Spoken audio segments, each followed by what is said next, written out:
காரியம் கூட நீங்கள் கவலையே படாதீங்க.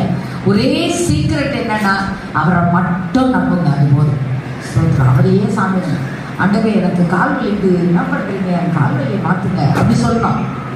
ஆண்டவரே, அன்புள்ள ஆண்டவரே, நேற்று வென்று மாறாதவரே என்றால் நீங்கள் ஆரம்பிக்க வேண்டாம். அப்படியே செஞ்சுட்டே இருக்கிறப்பா, எனக்கு ரொம்ப தலை சுட்டுது, நான் என்ன செய்ய போகிறேன்றது நீங்கள் தான் எனக்கு பொறுப்பு, நீங்கள் தான் பொறுப்பாண்டவரேன்னு அப்படியே சொல்லணும். புரியுதுங்களா நான் சொல்கிறது? ஒரு நண்பனை கூட வச்சுருக்கணும் போல இல்லை, அப்படி தான் இருக்கணும். மகா பெரிய டாக்டர் நம்ம கூட இருக்கிறதுனால, அப்போ எனக்கு எங்கேயோ அந்த சுருள் பிடிக்கிற மாதிரி இருக்குது, இடுப்புல சுருள்ற மாதிரி, ஏசப்பா நீங்கள் பாருங்கள், நீங்கள் பாருங்கன்னு சொல்லணும். நான் ரொம்ப உரிமையாக கேட்பேன். அது எனக்கு ரொம்ப பிடித்தமான ஒரு காரியம்.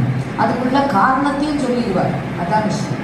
ஏன் இங்கே ஒரு மாதிரி வலிக்குது, அங்கே ஏன் வலிக்குது, ஏன் இப்படின்னா அது உடனடியாக அதனுடைய ரீசனை சொல்லிடுவார்.